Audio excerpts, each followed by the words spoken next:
Hello friends, welcome to Systematic Physics. Here we will be guiding you for content of physics for boards, NEET and JEE. Physics, Standard 11, Units Measurement, video number 4. Combination of errors. When we do an experiment and measure various physical quantities associated with the experiment, we must know how the errors from individual measurement combine to give the errors in the final result. For example, in the measurement of the resistance of conductor using Ohm's law, there will be an error in the measurement of potential difference and that of current. It is important to study how these errors combine to give error in the measurement of resistance. Means any of the physical quantity would have multiple physical quantities in it. In each and every physical quantity, if you make error, that will result error in the main physical quantity. How it happens, that we have to study in this. Errors in sum and difference. Suppose two physical quantities A and B have measured values A plus minus delta A and B plus minus delta B respectively, where delta A and delta B are their mean absolute errors. We wish to find the absolute error delta Z in their sum. Z is equal to A plus B.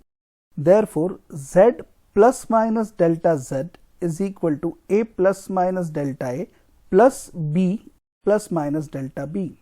When you open the bracket, that becomes A plus B bracket plus minus delta A plus minus delta B. Now, A plus B is Z known to us, that goes on the other side and gets cancelled with Z. So we are left with plus minus delta Z is equal to plus minus delta A plus minus delta B. For difference, if Z is equal to A minus B, we have Z plus minus delta Z is equal to A plus minus delta A minus B plus minus delta B.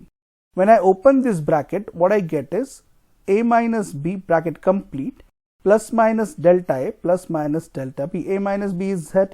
When it goes on the other side, we get it as delta Z is equal to plus minus delta A plus minus delta B.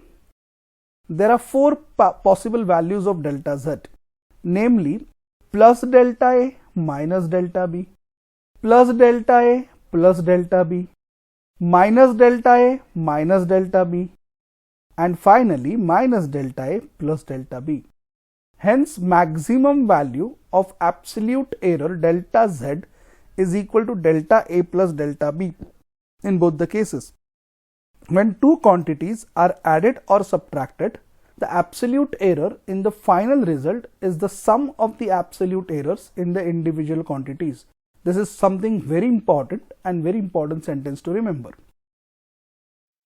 Errors in product and in division. Z is equal to AB. Now you write A is equal to A plus minus delta A and B would be B plus minus delta B. Then if I write that value there in the expression, I get Z plus minus delta Z is equal to A plus minus delta A bracket complete into bracket of B plus minus delta B. When you open this bracket, you get AB plus minus A into delta B plus minus B into delta A plus minus delta A into delta B. Dividing LHS and RHS by AB, what I get? I get 1 plus minus delta Z by Z is equal to 1 plus minus delta B by B plus minus delta A by A plus minus delta A by A into delta B by B, where delta A by A and delta B by B are very small and product of these small numbers can be neglected. So the maximum relative error in Z is delta Z by Z is equal to delta A by A plus delta B by B. This formula also applies to the division of two quantities. Thus, when two quantities are multiplied or divided, the maximum relative error in the result is the sum of relative errors in each quantity. Errors due to power of measured quantity. Suppose Z is equal to A cube, that means A into A into A. So error in the measurement of Z would be equal to delta A by A plus delta A by A plus delta A by A. That means I can write it as 3 times of delta A by A. 3 is a power of A. So in general, if you want to write it as a rule, if Z is equal to A raised to N, then delta Z by Z is equal to N into delta A by A. Suppose if there are multiple physical quantities are involved, then Z is equal to A raised to P, B raised to Q upon C raised to R. So this delta Z by Z would be equal to P into delta A by A plus Q into delta B by B plus R into delta C by C. The quantity in the formula which has large power is responsible for maximum error. We'll see some examples so that this particular thing would be clear with you. In an experiment to determine the volume of an object, mass and density are recorded as m equal to bracket 5 plus minus 0.15 kg and rho is equal to 5 plus minus 0.2 kg per meter cube respectively. Calculate percentage error in the measurement of volume. Now we know the basic formula for density, that density is equal to mass upon volume. So volume is equal to mass by density. So mass is m, density is rho. As we studied in the above section, that error in the division would be delta m by m plus delta rho by rho. Now delta m is known to you 0.15, m is known to you 5. Delta rho is known to you 0.2 and rho is known to you 5. Multiply that by 100. So if you calculate this, you get 7%. Next example, the acceleration due to gravity is determined by using simple pendulum of length 100 plus minus 0.1 centimeter. If its time period t is equal to 2 plus minus 0.01 second, find maximum percentage error in the measurement of G. The time period of oscillation of a simple pendulum is given by t is equal to 2 pi square root of L by G. Take square on both the sides, so I get G is equal to 4 pi square L upon T square. Now delta L is equal to 0.1, L is equal to 100 centimeter, delta T is equal to 0.01 second and capital T is 2 seconds. Percentage error is delta G by G into 100. That would be equal to, see, 4 pi square is constant, so that will not create an error. L and T square will create an error. Now error L has power 1, so it will be just delta L by L. But T has power 2, so that will become 2 times of delta T by T. When I put all the values, you get percentage error in the measurement of G is 1.1%. Significant figures. This is very important part as far as your measurement is concerned. You get many questions on the basis of significant figures, addition and subtraction and the multiplication of them. Let's go ahead. In the previous section, we have studied various types of errors, their origins and the ways to minimize them. Our accuracy is limited to the least count of the instrument used during the measurement. Least count is the smallest measurement that can be made using the given instrument. For example, with the usual meter scale, one can measure 0.1 centimeter as the least value. Hence, its least count is 0.1 centimeter. Suppose we measure the length of the metal rod using the meter scale of least count 0.1 centimeter. The measurement is done 3 times and the readings are 15.4, 15.4 and 15.5 centimeter. The most probable length, which is the arithmetic mean as per our earlier discussion, is 15.43. I've just added all of them and divided by 3. I got 15.43. Out of this, we are certain about digits 1 and 5, but we are not certain about last 2 digits because of the least count limitation.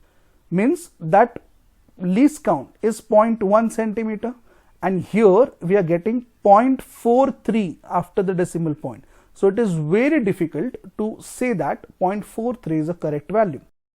The number of digits in a measurement about which we are certain plus one additional digit. The first one about which we are not certain is known as significant figures or significant digits. Thus, in above example, we have 3 significant digits 1, 5 and 4. Larger the number of significant figures obtained in the measurement, the greater is the accuracy of the measurement. If one uses the instrument of smaller least count, the number of significant digit increases. Rules for determining significant figures. The very first rule: all the non-zero digits are significant. For example, if the volume of the object is 178.43 centimeter cube, there are 5 significant digits which are 1, 7, 8, 4 and 3. 2. All the zeros between two non-zero digits are significant. Example, 165.02 gram has 5 significant digits 1, 6, 5, 0 and 2. If the number is less than 1, the zeros on the right of the decimal point and to the left of the first non-zero digits are non-significant. Example, 0.001405. The underlined zeros are not significant. Thus, above number has only 4 significant digits, that is 1405. All 3 zeros before 1 are non-significant figures. The zeros on the right hand side of the last non-zero number are significant, but for this the number must be written with decimal point. Example, 1.500 or 0.01500 have both 4 significant figures each. I hope you understood. 1500 are the significant figures. These zeros next to 5, 2 zeros next to 5 show the possibility of digit in that particular place, so they are significant figures. On the contrary, if a measurement yields length L is given as L is equal to 125 meter, that is equal to 12,500 centimeter, that is equal to 1,25,000 millimeter, it has only 3 significant digits. To avoid the ambiguities in determining the number of significant figures, it is necessary to report every measurement in a scientific notation, that is in the power of 10, by using the concept of order of magnitudes. The magnitude of any physical quantity can be expressed as A into 10 raised to n, where A is the number such that A is greater than or equal to 0.5 but less than 5, and n is an integer called as order of magnitude. For example, I'll explain you this. The radius of the earth is 6,400 kilometer, that is 0.64 into 10 raised to 7 meter. This 0.64 is close to 1, so I'm writing it as 1 into 10 raised to 7. Therefore, the order of magnitude is 7. If that number was anything less than 0.5, I would have written that number as 0.1, so the order would have changed to 10 raised to 6. So the above number has a significant figure 2 and the order of magnitude is 7. Next example, magnitude of charge on electron E is equal to 1.6 to 10 raised to minus 19 coulomb. Here the order of magnitude is minus 19 and the number of significant digits are 2.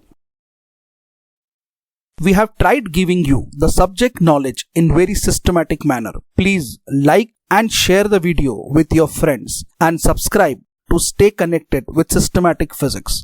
Thank you.